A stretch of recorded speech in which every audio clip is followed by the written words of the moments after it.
Guys, welcome to my first mini vlog. उम्मीद करती हूँ कि सभी लोग बढ़िया होंगे। मैं भी बढ़िया हूँ। तो अभी ऋषि, मैं और भाभी जा रहे हैं मार्केट को। तो हम गाड़ी का वेट कर रहे हैं मार्केट के लिए। बज रहा है आपका 11:25। ये लेडी हैं जो इतनी देर में फोन करके कहती हैं कि मार्केट जाते हैं और अब हमें कोई गाड़ी नहीं मिल रही है। और वहाँ पे बताओ जी बैठे हैं, आपको दिखाती हूँ मैं। बताओ जी भी गाड़ी के इंतजार में है। तो गाइस हमारे यहाँ ना गाड़ी का वेट होता है, जो गाड़ी अभी आ नहीं रही है। हमारे दाएं है, उनको हमने फ़ोन तो किया बट वो कह रहे कि अभी मार्केट में सवारी नहीं मिली है। तो मतलब इन्होंने किया, मैंने भी किया, मेरे फ़ोन में तो पैसे ही नहीं है। तो मतलब ये अभी तक हमसे भी इन्होंने झूठ बोला, इन्होंने अपने पति से भी झूठ बोला। तो हम अभी वेट कर रहे हैं। तो यहाँ पे इन्होंने एक गाड़ी रोकी थी जो इनको नहीं लेके गई, और फिर बारिश भी हो रही थी। तो हमें मिल गया था एक कैंटर जो इतना बड़ा था, और इसमें बैठने में भी इतना मतलब इतनी मुश्किल से हम लोग बैठे। उसके बाद फिर हम लोग निकल पड़े थे मार्केट को। तो अंकल जिसे हम पूछ रहे थे कि आप कहाँ जा रहे हो, वो टनकपुर को जा रहे थे। तो गाड़ी से उतरने के बाद आप देख सकते हैं कि मौसम थोड़ा बहुत ख़राब हो रहा था। फिर उसके बाद हम लोग पहुंच चुके थे मार्केट। मार्केट पहुंचने के बाद भाभी को जाना था एटीएम में, और ऋषि और मुझे जाना था पोस्ट ऑफिस में ऋषि का आधार ठीक करवाने के लिए। फिर हम लोग पोस्ट ऑफिस के लिए निकल गए और भाभी एटीएम चली गई। फिर हम अपनी मंजिल तक पहुंच चुके थे। उसके बाद हम सीढ़ियों से ऊपर चढ़े। तो वहाँ पहुँचने के बाद फिर हम लोग थोड़ी देर बैठे हुए थे। बहुत लोगों का नंबर लगा हुआ था, तो काफ़ी टाइम बाद हमारी बारी आई। तब तक हम थक चुके थे, भाभी भी आ चुकी थी।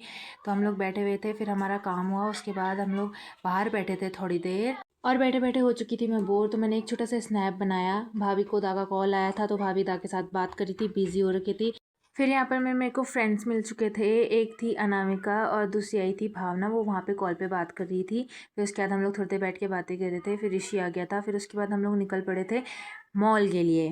तो चलते चलते फिर यहाँ पर एक ब्लॉगर और आ चुकी थी, तो हम लोग जा रहे थे। चलते चलते फिर हम पहुँच चुके थे मेन मार्केट में, स्टेशन के पास। और भाई साहब, स्टेशन से इतनी दूर है ना, वाकई में आज तो वैसे भी सुबह से बैठे बैठे इतनी थकान हो गई थी। फिर उसके बाद चलते चलते चलते चलते हम पहुंच चुके थे विशाल मेगा मार्ट में। तो दोस्तों, मॉल के पास पहुंचने के बाद हमें बाहर ही रोक दिया गया। अब क्यों रोका? क्योंकि वहाँ पे बाहर पे हमारा सारा सामान जमा हो गया था। उसके बाद हमें एक कूपन कोड मिला था, जो अभी तो मैं आपको दिखा नहीं सकती हूँ, बट जिनके पास था वो उन्होंने संभाल के रखा था। फिर उसके बाद हमने अपना सामान जमा किया। फिर हम लोग चले गए थे अंदर को। तो अंदर जाने के बाद आप देख सकते हो कि फर्स्ट फ्लोर में मतलब सारे टोटल मतलब लेडीज़ के कपड़े थे।